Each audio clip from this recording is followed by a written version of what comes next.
ନିଶା ଗଡ଼ିଆରେ ରଚିଲା କାଳବୈଶାଖୀର ତାଣ୍ଡବ ଲୀଳା।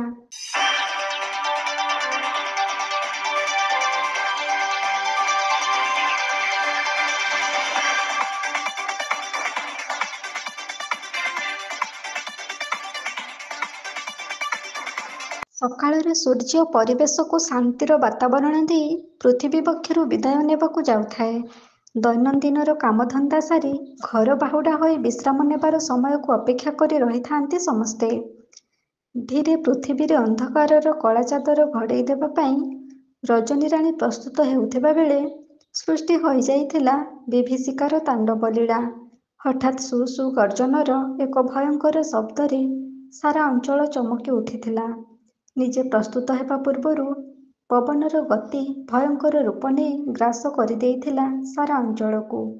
କ୍ଷଣିକ ମଧ୍ୟରେ କାଳବୈଶାଖୀ ତାର ତାଣ୍ଡବ ଲୀଳା ରଚନା କରି ବସିଲା। ଉଗ୍ର ରୂପର ବିଭୀଷିକାମୟ ଛାତିଥରା ଦୃଶ୍ୟରେ ସତେ ଯେମିତି କାହାରି ବଲ ମାନୁନଥିଲା କାଳବୈଶାଖୀ। ପବନର ଗତି ଯେତିକି ବଢ଼ି ଚାଲିଥାଏ, କାଳରୂପୀ ବିକଟାଳ ଘ ଘ ଶବ୍ଦ ସମସ୍ତଙ୍କୁ ଅତିଷ୍ଠ କରିଦେଉଥାଏ। କାଳବୈଶାଖୀର ନିଷ୍ଠୁରତାର ଉଗ୍ର ରୂପରେ ଟଳି ପଡ଼ିଯାଉଥାଏ ପ୍ରକୃତି ରାଣୀର ବଡ଼ ବଡ଼ ଗଛ। କେଉଁଠାରେ ଗଛ ପଡ଼ି ରାସ୍ତା ଅବରୋଧ କରିଦେଇଛି, ତ କେଉଁଠି କାହା ଘର ଉପରେ ଗଛ ପଡ଼ି ଘର ଭାଙ୍ଗି ଦେଇଛି। ତା ସହିତ ଟଳି ପଡ଼ିଛି ଅନେକ ବିଦ୍ୟୁତ୍ ଖୁଣ୍ଟ।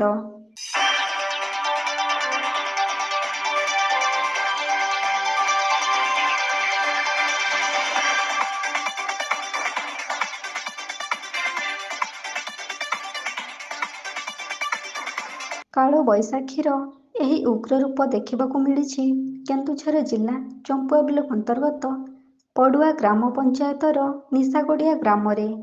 ପ୍ରକୃତିର ତାଣ୍ଡବ ଲୀଳାରେ ନିଶାଗଡ଼ିଆ ଗ୍ରାମରେ ଅନେକ କିଛି କ୍ଷୟକ୍ଷତି ହୋଇଯାଇଛି। ଏହି କାଳବୈଶାଖୀର ଉଗ୍ର ରୂପରେ ଏ ଅଞ୍ଚଳରେ କୋକୁଆ ଭୟ ସୃଷ୍ଟି ହୋଇଯାଇଛି। ଅନେକ ଘର ଉପରେ ଗଛ ପଡ଼ି ଭାଙ୍ଗି ଯାଇଥିବା ବେଳେ ଅନେକ ଘରର ଛପର ଉଡ଼ି ବାସହରା କରିଦେଇଛି। ପବନର ଗତି ଏତେ ଅଧିକ ରହିଥିଲା ଯେ ବିରାଟ ବିରାଟ ଗଛ ଉପାଡ଼ି ହୋଇ ଯାଇଥିବା ବେଳେ ବିଦ୍ୟୁତ୍ ଖୁଣ୍ଟ ମଧ୍ୟ ଟଳି ପଡ଼ିଥିଲା। ନିଶାଗଡ଼ିଆ ଗ୍ରାମ ଏବେ ଦୟନୀୟ ପରିସ୍ଥିତିରେ ରହି ବିପର୍ଯ୍ୟୟର ସାମ୍ନା କରି ନିରୁପାୟ ହୋଇ ଚାତକ ପକ୍ଷୀ ଭଳି ଚାହିଁ ରହିଛନ୍ତି। କ୍ଷଣିକ ମଧ୍ୟରେ ନିଶାଗଡ଼ିଆର ସୁନ୍ଦର ପରିବେଶ ଅକାଳ ବତାସରେ ଅନେକ କିଛି ଛଡ଼ାଇ ନେଇ ଚାଲିଗଲା। କେବଳ ଯେ ଘରଦ୍ୱାର ଭାଙ୍ଗି କାଳବୈଶାଖୀ ଚାଲିଯାଇଛି ତାହା ନୁହଁ, ପନିପରିବା ଚାଷରେ ମଧ୍ୟ ଅନେକ କିଛି କ୍ଷତିର ପରଶ ଦେଇ ଚାଲିଯାଇଥିବା ଦୃଶ୍ୟ ଦେଖିବାକୁ ମିଳିଛି। ନିଶାଗଡ଼ିଆ ଗ୍ରାମରୁ କାଳବୈଶାଖୀ ଅନେକ କିଛି ଛଡ଼ାଇ ନେଇ ଯାଇଥିବା ବେଳେ ଅନେକ କିଛି କ୍ଷୟକ୍ଷତି କରିଦେଇ ଗ୍ରାମରେ ଏକ ଅଭାବନୀୟ ପରିସ୍ଥିତି ସୃଷ୍ଟି କରିଦେଇଛି। ଗୋଟେ ଗଛର ଡାଳ ଏଇଠୁ ହୁଏତ ମୋତେ ଲାଗୁଛି 10 ମିଟର ପାଖାପାଖି 10-10.5 ମିଟର ପାଖାପାଖି ଥିବ ବା ଅନୁମାନ କରାଯାଉଛି 30 ଫୁଟ ଏଇ ଭିତରେ ଯେଉଁ ଗଛଟା ଅଛି ସେଇଠୁ ଗଛର ଡାଳ ଆସିକି ପଡ଼ିଛି ତାଙ୍କ ଘର ଉପରେ। ତ ଅନୁମାନ କରୁଥିବା ପବନର ବେଗ ତଥାପି କ'ଣ କେତେ ବୋଲି ଭାବିଥିଲେ ଯେଉଁ ଟାଇମରେ ଏଇ ଯେଉଁ ହେଲା? 90-100 ପାଖାପାଖି ନିହାତି ଅନୁମାନ କରାହେଉଛି ଯେ ଗୋଟେ ନିହାତି ପବନର ବେଗ ଘଣ୍ଟା ପ୍ରତି 100-150 ଭିତରେ ଥିବ ବୋଲି ଅନୁମାନ କରାହେଉଛି। ଏମିତି ନୁହେଁ, ଅନେକ ଗଛ ମଧ୍ୟ ରାସ୍ତାରେ ପଡ଼ିକି ରାସ୍ତା ଜାମ୍ କରିଦେଇଛି ଏବଂ ଅନେକ ଲୋକ ଆଜି ହାଟ ଥିଲା ଯାଇଥିଲେ, ଆଜି ସାପ୍ତାହିକ ହାଟ ଥିଲା, ଲୋକ ଫେରିବାରେ ମଧ୍ୟ ଅସୁବିଧା ହେଉଛନ୍ତି। ତ ଦେଖିବା ରାସ୍ତା ପଡ଼ିକି କେମିତି ଗଛ ଜାମ୍ କରିଛି ସେ ମଧ୍ୟ ମୁଁ ଦେଖାଇବା ପାଇଁ ଚାହିଁବି ଦର୍ଶକ ବନ୍ଧୁମାନଙ୍କୁ। ପ୍ରକୃତିର ତାଣ୍ଡବ ଲୀଳାରେ ଅନେକ କିଛି କ୍ଷୟକ୍ଷତି ହୋଇଯାଇଥିବା ବେଳେ ବଡ଼ ବଡ଼ ଗଛ ପଡ଼ି ରାସ୍ତା ଅବରୋଧ ହୋଇଯାଇଛି, ଯାହାଫଳରେ ନିଶାଗଡ଼ିଆ ଗ୍ରାମକୁ ଯୋଗାଯୋଗ ସମ୍ପୂର୍ଣ୍ଣ ବିଚ୍ଛିନ୍ନ ହୋଇଯାଇଛି। ତୁରନ୍ତ ଏହାର ଉଦ୍ଧାର କାର୍ଯ୍ୟ କରି ଗ୍ରାମକୁ ଯୋଗାଯୋଗ ବିଚ୍ଛିନ୍ନରୁ ମୁକ୍ତି ଦେବା ସହିତ ବିଦ୍ୟୁତ୍ ଖୁଣ୍ଟ ପଡ଼ି ବିଦ୍ୟୁତ୍ ସରବରାହ ବନ୍ଦ ହୋଇଯାଇଥିବାକୁ ସମାଧାନ କରି ବିଦ୍ୟୁତ୍ ସରବରାହ ଚାଲୁ କରିବା ପାଇଁ ବିଦ୍ୟୁତ୍ ବିଭାଗକୁ ଅନୁରୋଧ କରାଯାଉଛି।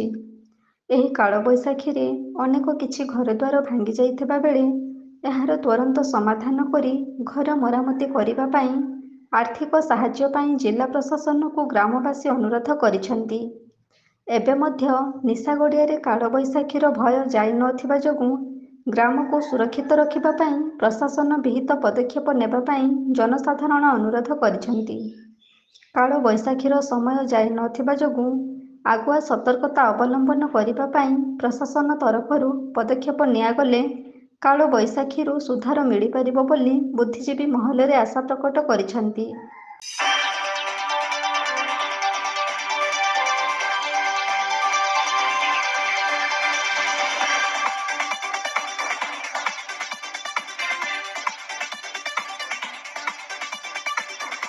କେନ୍ଦୁଝର ଚମ୍ପୁଆରୁ ଦୀପକ କୁମାର ନାୟକଙ୍କ ରିପୋର୍ଟ, ଏବି ନ୍ୟୁଜ୍।